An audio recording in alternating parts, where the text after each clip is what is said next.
So we are back again with another video, and today we're doing our match preview and predicted lineup for Arsenal's game against Crystal Palace away from home on the Wednesday night. We are playing a midweek game on a Wednesday, but unfortunately it is not the Champions League, it is the Premier League at Selhurst Park. Now, I mean, again, there's nothing much to play for, but we are in a good run of form. It's a bit late, isn't it? A bit late. But yeah. We're not going to make anything. Even the Conference League looks a bit out of it because Tottenham are in good form at the moment. Liverpool are in good form at the moment, and looks like West Ham are slipping a bit, and they'll probably end up making the Conference League. So for us, and even Everton and Aston Villa, the likes of them are ahead of us. So we're not going to make that Conference League, nor we're going to make the Europa League. So I think we're going to have to settle for a season outside of Europe, and that means that, you know, a lot of things do need to happen in the summer, and obviously we'll go over that when the time comes near. But for now, we have to deal with this game against Crystal Palace.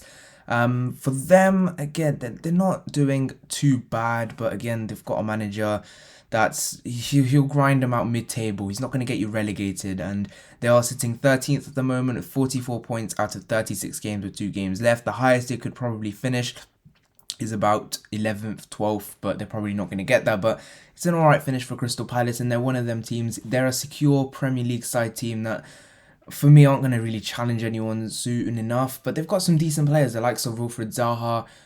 Obviously, we've been linked with him. Obviously, Eze, I really like that player, Eze, and a few more. But again, other than that, there's not much there. Maybe Wan-Bissaka recently, obviously, got his move to Manchester United, but again, we are 55 points, 36 games. I said 1 point off Everton, and we are 4 points off 7th West Ham. But again, we just have to wish or something that Everton lose all their games and then West Ham lose all their games and we win our next 2 games. I do think we're going to win our next 2 games. Crystal Palace, we usually do well away from home, and Brighton, I think with the fans back and everything, I think we'll probably win that game as well. But yeah, I think there's nothing much to play for at the moment, and I think we'll get the job done realistically. But again, you just have to keep going, keep winning, because there's nothing much we can do. Try and play for some sort of pride. Don't know what the pride is, but some pride, I guess. And yeah, that's what we have to do. So getting straight into the predicted 11 for this game, sort of in the mix as I always do it. But starting off, in goal, Bernd Leno. I'm going to stick with Leno.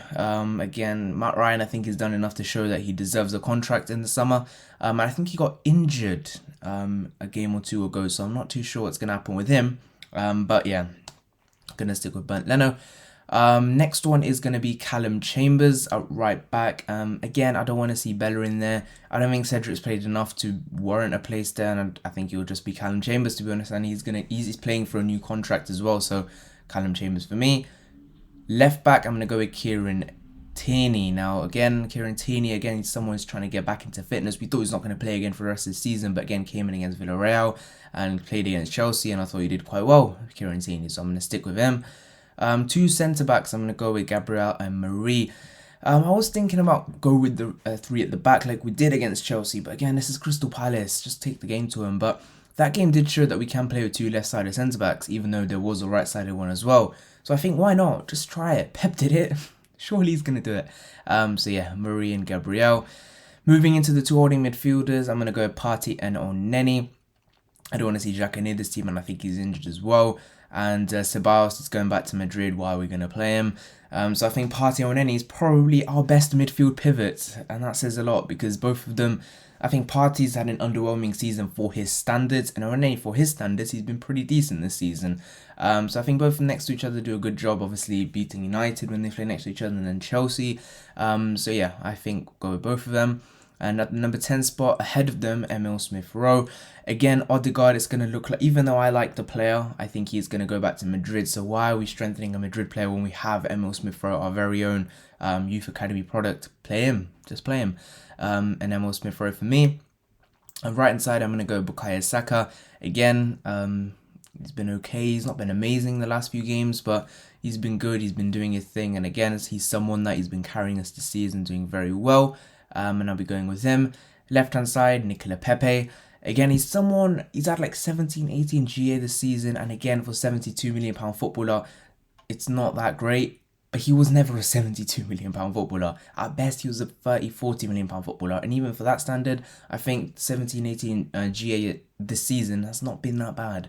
And yeah, again, for Pepe, there's some rumours linking him away from the club. I like Pepe. I've always stood by Pepe because I know what he can do. I know what he's capable of. And he's shown that recently, you know, that game against West Brom. And I'm going to put him into the side now. Up front as the main striker, Gabrielle Martinelli. I want to see more of him up front, and I think against a slowing, aging Crystal Palace backline, I really want to see him run at it because he had a chance against West Brom to play up front, and I don't think he did quite well. I want to give him another chance, see what we can do. Lacazette looks like he might leave this summer or maybe get a contract. I'm not too sure. It's a bit uncertain on him. Aubameyang, he was alright against Chelsea, but again, it's a bit iffy with him. He's not on the best of season. Maybe he's going to leave this summer. I don't know. But yeah, I'm going to stick with Martinelli. We need to play our youth. We need to try and build them up because Martinelli had such a good first season. 10 goals. That was before lockdown. Imagine if he was fit enough to play after lockdown. Imagine how good he would have been. He would have been immense. And he probably would have got another 5-7 goals. And then you're looking at suddenly 15-17 goals he scored in his first full season. This guy came from the 4th division of Brazil. And give him chances. Play him. He's going to be class. Him, Smith-Rowe, Saka, they are our future. We need to protect them greatly. But for this game against Crystal Palace, again, they aren't a great team, as I said. But they're an average team who can hurt any team on their day. And that's the fact. And I think we should be beating them. We should be beating them away from home. But again, this is Arsenal. We've had 2 good games. Now we're going to show up and put in a bad game. I won't be surprised. But again, we've got nothing to play for. So we're going to be more complacent. It's kind of a normal thing, I guess, with any team. But I think for us now, we have to look ahead to the summer transfer window. How do we improve? Because it looks like Mikel Arteta is going to still be here. How do we go about it? Again, we'll just have to see what happens. But again, we do need, like I said, a right back, maybe 2 midfielders. We'll look ahead into that in due course. But yeah, that is about it for this video. But yeah, leave your thoughts in the comment section down below. Who do you think is going to win this game? That is my prediction. I think it's going to be 2-1 Arsenal. I don't think we'll keep a clean sheet. I think we don't really do that a lot.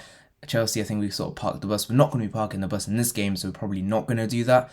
But yeah, I think we'll win. Maybe Martinelli scores, maybe Pepe scores. That would be nice. But Smith-Rowe, he's been scoring quite a few goals recently as well. That's good because I want to see him scoring goals. And again, I think for Smith-Rowe, next season is going to be where he really steps that game up. And I want to see the same Martinelli and Saka continuing his great form. So if you have enjoyed this video, please leave a like and subscribe. There's my lineup on the screen there. Down here as well. Subscribe, turn on post notifications, all that good stuff. Thank you guys so much for watching. See you guys in the next one. Bye-bye.